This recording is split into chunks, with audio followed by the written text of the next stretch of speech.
Hey guys, what's up? Welcome to our Unit 2 AP Chemistry review. Get ready to ace those tests and exams.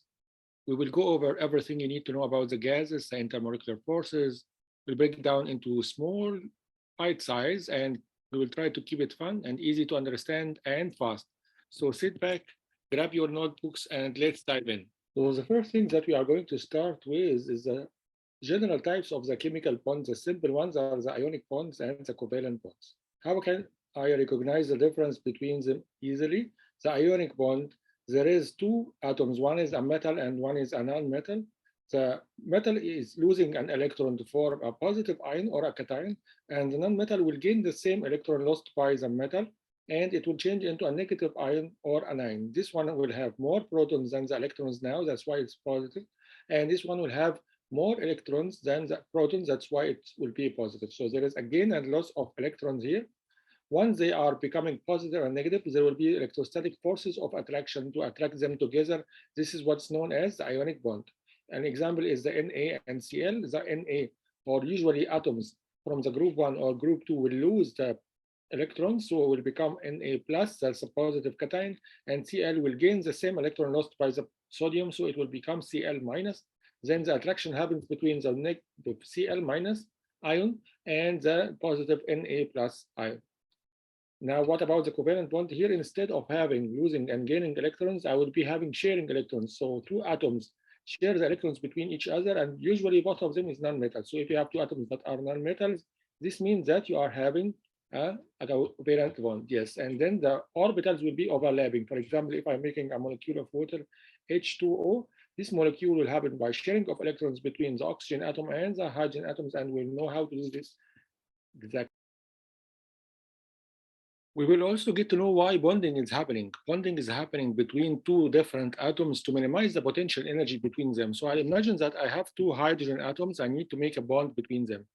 The distance between the two hydrogen atoms should be a specific distance, not too big distance between them or not very small distance between them. It's a perfect distance between the two hydrogen atoms. It's called the bond length. So this is a perfect distance between the two nuclei of the two atoms. If they get very close to each other, like more than needed, then there will be repulsion. Like we can see in A, they are two close atoms, more than required. So the repulsion will cause the potential energy to be high. So I have here high potential energy. Why, if I make the distance a little bit higher, so between them, so they will get a little bit far from each other. Now this is a good distance. This is called the bond length. And I can see the potential energy here has decreased, which means that they are stable now. This is what I see at C. So the bond length is the distance between the two nuclei when they are at the perfect distance. The potential energy has decreased. If you try to make them far from each other, so if you increase the distance more than required, then the potential energy is going to rise again. Now you have moved to the right, so the distance has increased again.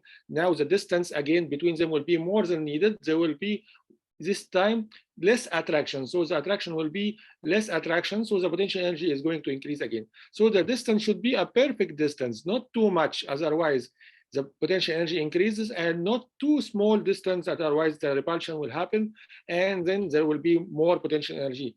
In both cases, I don't like A and B, I like C. This is the perfect distance, which I call the bond length. What also we are going to talk about the structure of the ionic solids, the different type of solids, the structure of metals and alloys, how we can make the Lewis diagrams, the resonance and the formal charges, the VSEPR and the point hyperization, and we'll share together some important vocabulary and definitions that we must know before the.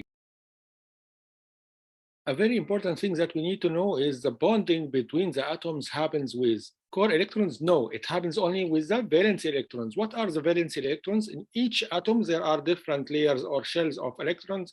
The outermost shell only is the one that has the valence electrons. So for sodium, there are three shells, the first, second, and third. The third one has one electron. This is the valence electron.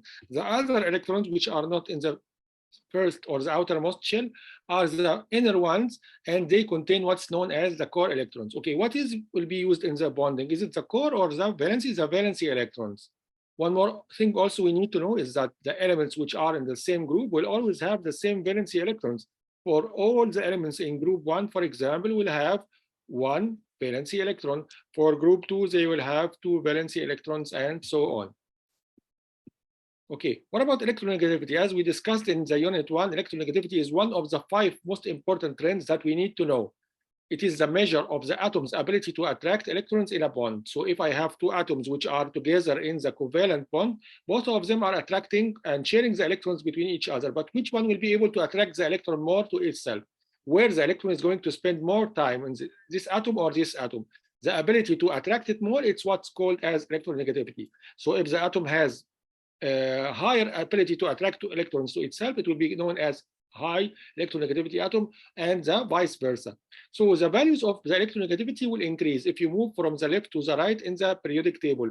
So if this is your periodic table and you are going to move from here to here, then the electronegativity is going to increase. Why this will happen? Because the number of protons inside the atom will increase as you move from left to right. The number of the protons, the atomic number will increase. This means that the nucleus will contain more protons. These protons cause the attraction to the electrons. Since there will be more attraction to electrons, it's difficult to get rid of this electron, to remove this electron. So the electronegativity will be more. This is a stronger nucleus. But what happens if you go down? If you go down, there will be a decrease or drop in the electronegativity. Why is that? Because now the distance between the electron that you are going to lose and this nucleus is higher. So as you go down, the number of shells levels become more. So the electron become farther from the nucleus, and this means that it can be less attracted to the nucleus. That's why the electronegativity will decrease as you go down because of the atomic radius increase. Let's take here we wrote increase, it should be decrease. Just change it. By the way, these notes you can find in the description and you can download them. Okay, one more important thing is the Coulomb's law. It will tell me what is the attraction between 2 atoms. I have sodium and chloride which are joined in a bond, in the ionic bond. How much is the attraction between them? And I will know that it depends on 2 things. The first thing is the magnitude of the charge. How strong is the charge? So for example, if I have a bond between sodium and chloride, each one of them has a charge of +1 and -1. While if I have magnesium oxide, I have a bond between magnesium and oxygen. The magnesium ion has a charge of +2, while the oxide ion has a charge of -2. So which one is stronger, -1 and -1 or +2 and -2? Actually, the second one, of course, is stronger because there is bigger numbers. So the bigger numbers means there's bigger attraction. So as I increase the magnitude of charge, the attraction will be more. That means it is directly proportional. While the opposite happens if I talk about the distance. What is the distance between the 2 ions forming the bond? As the distance between them increases, the attraction will be less. Like 2 people standing to each other and attracting each other, holding each other, the bigger the distance between them, so the attraction will be less between them. And what makes the distance bigger? The size of the ion itself. So as the size of the ion increases, the radius increases. For example, the ion of sodium is not big like the ion of the chloride. So as the ion increases, this makes the distance between these 2 more than if the radius is smaller, and this means that the attraction will be, of course, less. So I can say it is inversely proportional. I can say it in 2 ways: either the distance with the attraction forces, or the radius with the attraction. As the distance increases, the radius increases, and the attraction will decrease. So starting with the ionic bonding, the ionic bonds mean that I have a bond between 2 ions. This is a transfer of electrons. I have sodium solid here reacted with a chlorine gas. In this case, this is a metal and this is a non-metal. The sodium is going to lose an electron, forming a positive cation, and the chlorine is going to form a negative anion called chloride by gaining the same electron. So electron is lost from here to here and forming the sodium chloride. This is the ionic compound formed by joining of the 2 ions together by the electrostatic attraction forces. The ionic compound is formed in the form of solids, and these solids are usually in the room temperature only, of course, as solids. They form what's called as a crystal lattice. This is a lattice, which means 2 words, repeated and regular. So a structure of sodium and chloride ions, repeated, where every sodium ion is surrounded by chloride ions from all directions: right, left, up, bottom, and also backward and forward. So from the 6 directions, there is chloride ions around them, and the same thing is happening also in the chloride. There is 6 sodium ions around it from all directions. This is a crystal lattice structure, means repeated and regular structure. This is happening not only in the sodium chloride, but in all ionic compounds. Okay, so one important example here for the Coulomb law is to see if there is a higher charge. As we said, there will be a stronger attraction. And what is the meaning of stronger attraction? It means that there will be more energy needed to break the bond between the two atoms or the ion joint. This means that the boiling point and melting point is going to increase. What if there is a bigger size, which means bigger distance between the two ions, then the attraction between them is less, which means less energy needed to break them, and less boiling point and melting point. So for first example is saying what is the difference between MgF2 and NaF? Which one has stronger attraction, the Mg and F or the Na and F? Of course, this has positive 2 charge and this is -1, while sodium has positive 1 and fluoride has -1. So 2 and 1 or 1 and 1? Of course, 2 and 1. So the attraction between magnesium and fluoride ions is stronger. The MgF2 has more boiling point and melting point than NaF. What about LiF and NaBr? This time there is positive 1 and -1 in all of them. So there is no difference in charge. I'll have to look at the size. The size of ions according to the trend is smaller in the Li and fluorine compared to sodium and bromine, or fluoride and bromide, which means that this has a smaller ion, which means has a smaller distance, and the attraction here is more. So this is bigger boiling point and melting point. Second type of bond is the covalent bond. Here the electrons are not gained and lost. They are shared between two nonmetals. And we have two types of polar bonds. The polar bonds where there is non-equal sharing of electrons. So I have two atoms which attract the electrons in a different way. One is stronger than other. This forms the polar bonds. So the distribution of electron charge will be to that bond, to that atom more than the other one. For example, I have chlorine and H. The chlorine attracts the electrons more than H because it is more electronegative. So the electrons will be on the chloride side more than it is on the hydrogen ion. This is non-equal sharing, so it forms a polar bond. If they are both of them are hydrogens, so this usually means that the attraction is similar between them. There is equal distribution of the charge or the electrons between it. It spends the same time here and here. This means that the bond is non-polar. For example, I have another example here, the OH. There is different attraction between the ability of attraction of the electrons between the oxygen and the hydrogen. This means this is more electronegative, and they represent this by a negative, delta negative, and this is less electronegative. I'll say it is delta positive. So this means that this is a polar bond, while if two oxygen atoms are together in the same covalent bond, I will see that the attraction here is more. By the way, I said here by mistake ions. This is not ions, this is of course atoms, because it is covalent. And here, this two oxygen atoms are attracted equally, and this is a non-polar covalent bond. So this is a non-polar covalent bond because it's unequal. What happens if you ask me about to find the type of the bond? If the electronegativity difference between the two atoms is more than 1.7, so the attraction is strong enough to be ionic.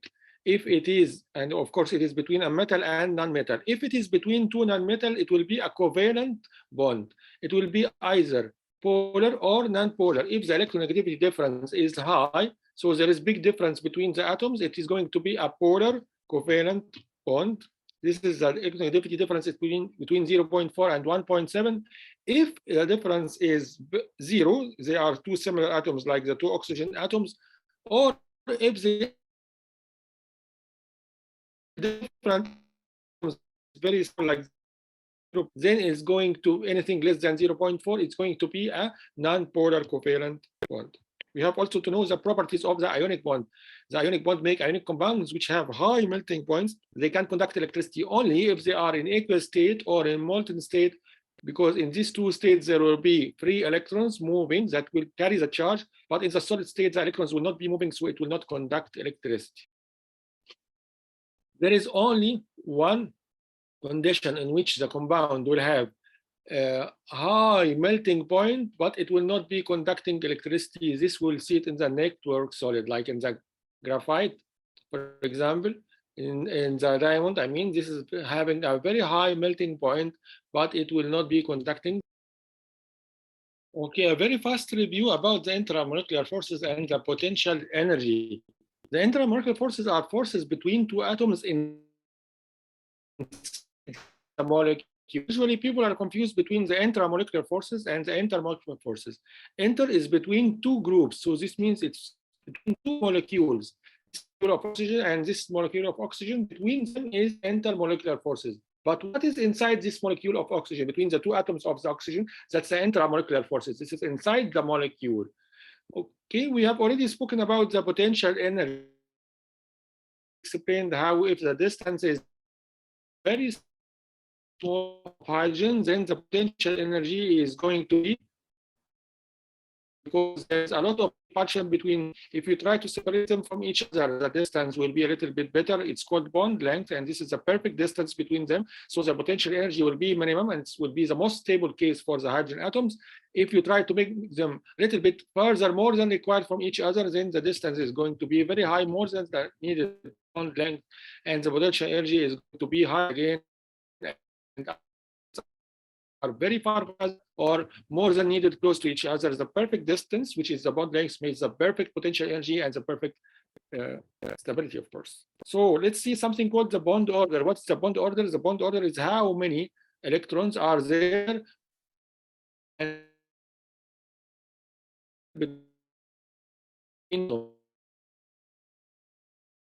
covalent. This is and the energy is easy to break. Like, for example, bond between two hydrogen atoms. What if there are two bonds? This means it's a double. This is a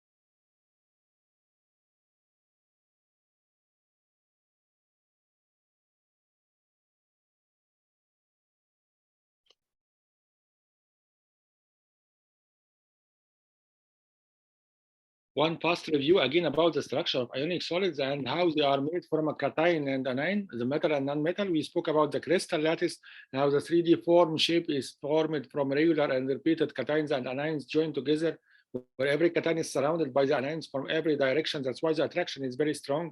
How we can know if the attraction is strong or not? According to the Coulomb's law and two factors, we explain the distance between the ions and the magnitude of the charge. We also talk about the properties of the ionic solids and how they have high melting and boiling point, how they are poor conductor of electricity if they are solid, but if they, because the electrons are stuck, they cannot be moving and they cannot carry the charge, while only if they are aqueous or molten forms, they can conduct electricity. And this is because of the delocalized electrons that will be, this is because of the ions that can be freely moving in case of the molten or aqueous states. They will be also hard and brittle structures. We spoke about the lattice energy, how the strength of the attraction forces according to the Coulomb's law. So we spoke about the ionic and the covalent bonds. Let's have a look at the metallic bonding, how it's happening. Now there is a bonding between one atom of a metal and another similar atom. For example, I have one Fe bonded to another Fe bonded to another Fe. So it's not between non-metal and non-metal or metal and non-metal. It's between atoms of the same metal. Please take note of this word, the same metal. It's very important. Now there are cations of this metal surrounded by sea of valency electrons. So how does it come? For example, I have an atom of Fe. It has the nucleus, the positive charged nucleus. This is the blue color here. And this nucleus has the core electron sitting beside it. So around it, the core electrons. What about the valency electrons? The valency electrons actually are moving. They are not in one place. So this electron is not necessarily this one of this atom. And this electron maybe is from this atom. So they are moving. The electrons, they are moving in this space. That's why they are very mobile and very very active and moving from one place to another. That's why we call them like a sea of electrons. What is the structure of the metallic bonding? It's a cation surrounded by sea of valency electrons. What about the properties? They are very good conductors of electricity. Why they are good conductors of electricity? Because I have delocalized electrons, and the electrons can carry the charge, so they can move freely and move from one place to another. That's why they conduct electricity. Not like the ionic compounds, which will be only conducting electricity if they are aqueous or molten.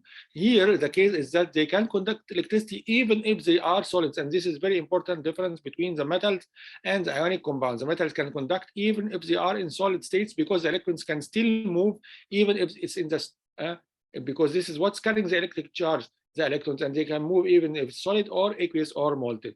They have high melting and boiling point because these attractions are very strong.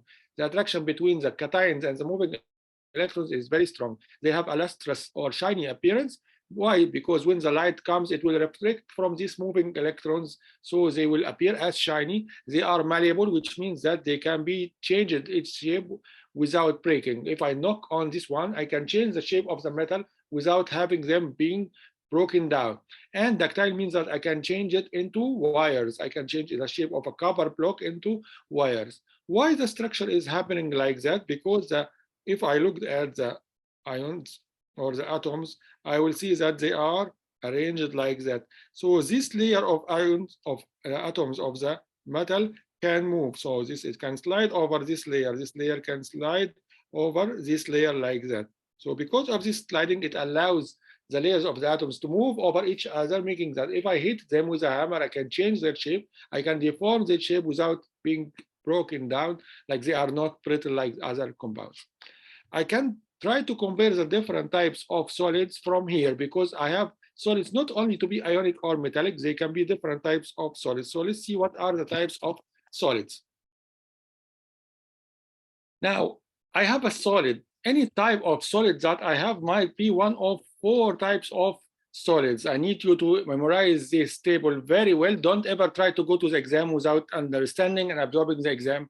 This one, the table very well. So I have the molecular solids, this like solid made by joining of atoms or molecules together. It's actually, if it is molecules, I'm going to call it a molecular solid. A molecular solid. If it is atoms, I'm going to call it an atomic solid. It's between different atoms. Here I have forces of attraction like intermolecular forces of attraction, LDF, dipole, hydrogen bonds. This is going to happen like in, for example, methane molecule and methane molecule forced to come together. Then they will be like in very low melting, boiling points or temperatures. So this means that they will make molecules join together until they form the solid. The carbon dioxide, if you get 2 molecules of carbon dioxide joined together by decreasing the temperature also, it will make a molecular solid. While if atoms are joined together, then this is going to be called an atomic solid. For example, an argon and argon atoms, they cannot join together by ionic bonding or covalent bonding. They can only join together by forming atomic like intermolecular forces of attraction to attract them together. And in this case, it will be LDF forces of attraction, and they will form atomic solid. The covalent network is a case in which for example, the carbon atoms are joined together by covalent bonds, but it's not one covalent bond. It's going to make a big network of the covalent atoms, like what's available in graphite and diamond. They will form high melting and boiling points. And like, for example, also quarters that's between the silicon dioxide bonds.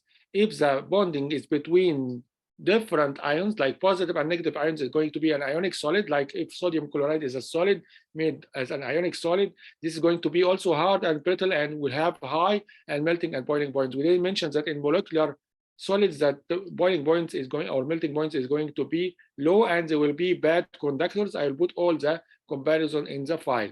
The metallic bond is between the atoms of the metal inside the sea of electrons. In between this metallic bonding, of course, the hardness is usually high. It will be low in some types of metals, like in group 1 metals, but in transition is usually high melting and boiling points. They are usually good conductors of electricity, malleable and ductile. Example are all metals like copper. If you see something CuFeAl, these are all solids which are metallic solids. Now we'll speak about the alloys. Okay, when we were speaking about metallic bond, we said the very important note is that the bonding is between the atoms of the same metal, like between aluminum and aluminum and aluminum and aluminum atoms joined together, and the sea of electrons of the aluminum valence electrons moving in between. But what if there are two different metals joined together? In this case, will form what's known as the alloys. Here, I'll put two metals together, mix them together, not chemical combination, but only physical combination. They just will be together in the same place, in the same substance together, not chemically combined. It can be two metals, or it can be a metal and non-metal, but there should be at least one metal in the mixture. So they are not chemically combined, this is physically combined. Very important to know. There are two types of the alloys. The first one is called the interstitial alloys. The interstitial alloys is where you join two different types of elements. One is metal and one is non-metal. For example, this is the iron, so Fe, Fe, Fe, and in between there is carbon atoms. There is carbon atoms in between. This is the red ones. This is the carbon atoms, so it is a non-metal, not necessary to be only metals. Like we said, there is a non-metal called the carbon. They will form an alloy known as the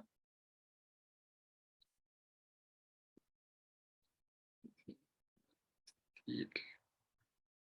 So they will form an alloy known as the steel. This is the carbon atoms in between the Fe. I noted that the carbon did not remove the iron and sit in its place. It only joined in between, in the spaces in the between. If you are taking biology, you know what are the interstitial spaces between the cells. These carbon atoms also stay in the spaces in between the iron atoms. What about the other type? The other type is, here there is substitutional alloy.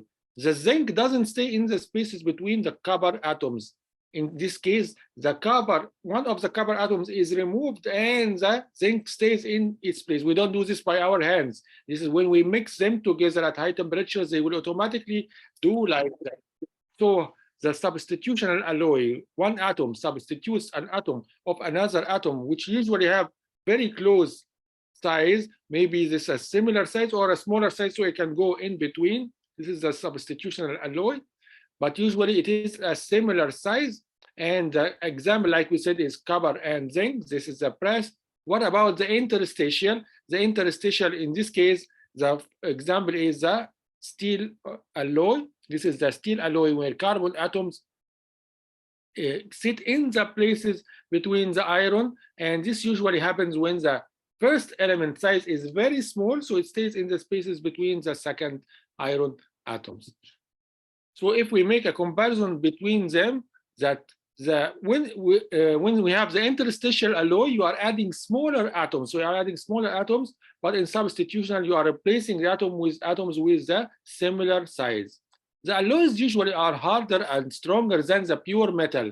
Why is that? If you have a pure metal, you can see the elements, the atoms, or the layers of the atoms sliding over each other. Like we said, here you have this layer of the atoms of the metal slide over this layer, so they can deform, they can form the sliding of the atoms over each other, so they can form a malleable structure. But what happens if this structure cannot move? Why it cannot move?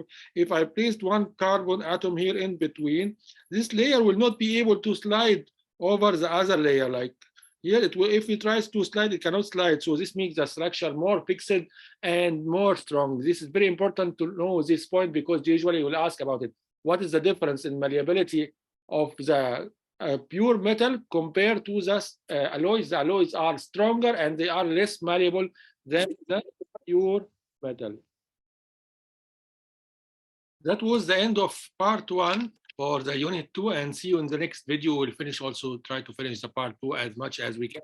Some of the points that we will discuss in the second video are the Lewis diagrams, the resonance and the formal charge, the VSEPR and bond hybridization, and we'll see some multiple choice questions. Maybe we'll put it in the third video. Thank you so much for watching, and see you in the next video.